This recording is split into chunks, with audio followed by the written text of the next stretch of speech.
Assalamu alaikum everyone. Hope you all are doing well. So today's revision class is about the topic compilation of the Holy Quran. This is one of the compulsory questions of paper 1 and it belongs to the chapter history and the importance of the Holy Quran. Basically is the first this is the first part of the chapter which is very one of the very important parts of the chapter. So let's move forward. Please remember that compilation of the Holy Quran has two parts basically. First is the preservation of the Holy Quran, which was done in the Prophet Wasallam's lifetime. And second is the compilation of the Holy Quran in the form of a book, which happened in Hazrat Abu Bakr's caliphate, and more copies were made in Hazrat Usman's caliphate. So let's discuss all three things in detail. Okay, so if we talk about the preservation part, which was done in the Prophet's lifetime, so the companions of the Holy Prophet ﷺ took three measures to memorize or to save the verses of the Holy Quran. First, they used to memorize it. Prophet Muhammad ﷺ used to tell the verses of the Holy Quran to his followers and his wives, and they used to memorize it by heart. Second is by they used to write down the verses of the Holy Quran. The writers of the Holy Quran are called scribes. Basically, there were around 40 people who were on this duty to write down the revelations of the Holy Quran for the Holy Prophet ﷺ. And our four caliphs were from the scribes, basically. So they used to write down the verses of the Holy Quran on stones, bones, and wooden pieces. Now, third part is that they brought it into the practice. They used to recite it in their daily prayers, and they used to practice the verse. They used to apply the message of the Holy Quran in their daily lives. So it was the preservation part. Please remember, student, whenever you are getting a 10 marks question on the compilation of the Holy Quran. So it's very important to write down about the preservation of the Holy Quran as well. If you are just down about the compilation of the Holy Quran and you are not writing about the preservation of the Holy Quran, so you are going to get half marks. Okay, because it's very important to write down about the initial stages of the Holy Quran. Okay, ji, next, please move forward. Okay, now here we are starting the basic compilation of the Holy Quran, which happened in the caliphate of Hazrat Abu Bakr Siddiq.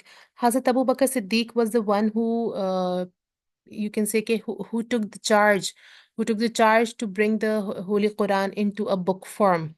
Basically, it was not just Hazrat Abu Bakr Siddiq who took the charge. Basically, it was Hazrat Umar's idea to change the Holy Quran in the form of a book. So there were multiple reasons to bring the Holy Quran into a book. One of the major reasons was the Battle of Yamama. When Battle of Yamama happened in the caliphate of Hazrat Abu Bakr Siddiq, so Hazrat Umar was very worried because many of the Hufaz died or they secured the position of martyrdom in Battle of Yamama. So Hazrat Umar thought that if it happened with all of the Hufaz, or if they would die with, they secured martyrdom, or they would die with the natural death, so maybe we will lose the verses of the Holy Quran which are saved in their hearts. So he suggested Hazrat Abu Bakr Siddiq to complete the Holy Quran, or to compile the Holy Quran in a form of a book. Initially, Hazrat Abu Bakr Siddiq was a bit reluctant. He said that how can I do something which was never done in the Prophet's lifetime? So he was a bit reluctant. But later on, Hazrat Umar convinced uh, Hazrat Abu Bakr Siddiq Razillah Ta'ala Anhu and Zaid bin Sabit. Let's talk about Hazrat Zaid bin Sabit. Please remember that compilation of the Holy Quran, you cannot complete compilation of the Holy Quran without discussing Hazrat Zaid bin Sabit's role, because he was one of the scribes of the Holy Prophet ﷺ, and then in the compilation of the Holy Quran, he played a great role in both of the caliphates, in the first caliphate as well and in the third caliphate as well. So Hazrat Zaid bin Sabit was a Hafiz himself. He was made in charge of this duty. Basically, Hazrat Umar and Hazrat Abu Bakr Siddiq gave him this responsibility to compile or to collect the verses of the Holy Quran from different places, from different tufas, or from different scribes. So Hazrat Zaid bin Sabit took a few measures. First one was he used to check down the verses of the Holy Quran against his own memory because he was the Hafiz himself. Second, whenever he used to receive any of the revelation, so he used to recite it verbally and he used to write it down. Third, with two of the witnesses, he always used to verify the verses with at least two of the witnesses, and he used to verify the verses from their senior companions, and they used to verify the verses from their written copies basically, because it was very important to verify the verses of the Holy Quran. So Hazrat Zaid bin Sabit took this responsibility, and he made sure that all of the correct verses or the authentic verses are going in the first compiled book of the Holy Quran. Okay, so after the whole effort of the of Hazrat Abu Bakr Siddiq, Hazrat Umar, and Hazrat Zaid bin Sabit, and yes, of course, many of the other companions as well, they compiled the Holy Quran in a form of a book. And the first copy of the Holy Quran was called Mushaf. When it was compiled, so Hazrat Abu Bakr kept that copy with him, and after his demise, that first copy of the Holy Quran was given to Hazrat Umar Radhiyallahu anhu, and after the demise of Hazrat Umar Radhiyallahu anhu, the Mus'haf was given to Hazrat Hafsa basically.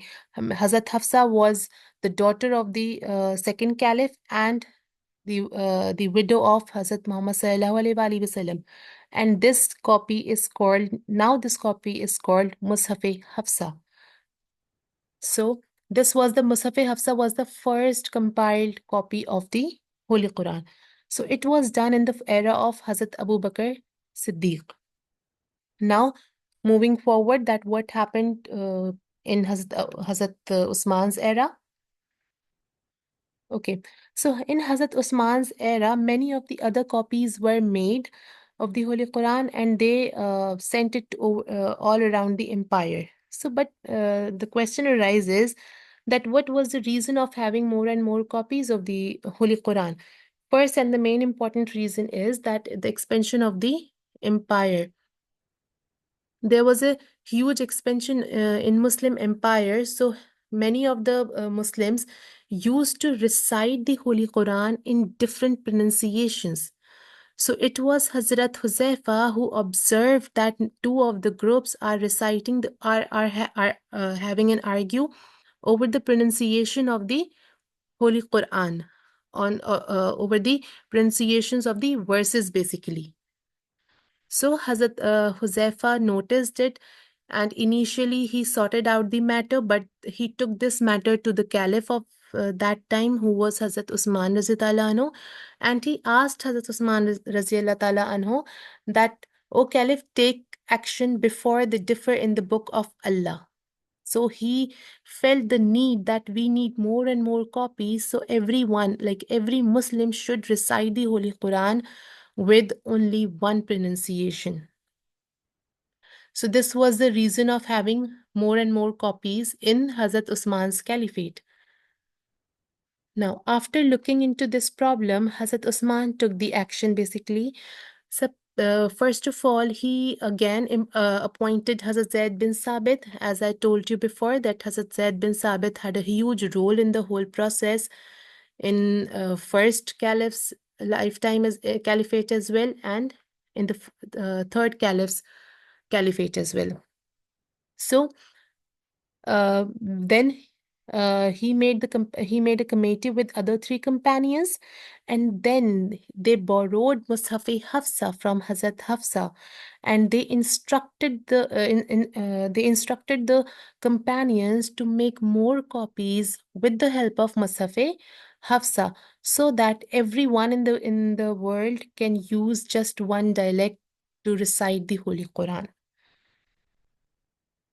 So, after this whole process, finally 7 copies were made, all of the unauthentic copies were burnt by fire, the caliph came to be known as Jami'ul Quran.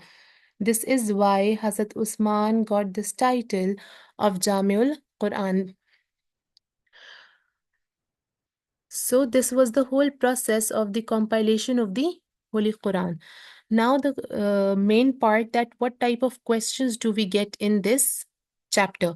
Let me show you a few examples of the questions which you may get in your paper. Okay, I hope that my screen is visible to you. So first possible question which can come in your exam is that write about the ways in which the Quran was compiled and preserved after the Holy Prophet's death. Please see that in this question they haven't mentioned about the first caliph or the third caliph. They have asked you about the preservation and the and compilation as whole. Okay, so you need to write down the whole process. Now, write about the ways in which Abu Bakr Siddiq and Hazrat Umar and Hazrat Usman were involved in the compilation of the Holy Quran. Similarly, same question but different way of asking the question. Let me read this one. Describe the ways in which Hazrat Abu Bakr's, this is the same one. Let's read this one. Give an account of how the Quran was compiled in the years following the Prophet Wasallam's death.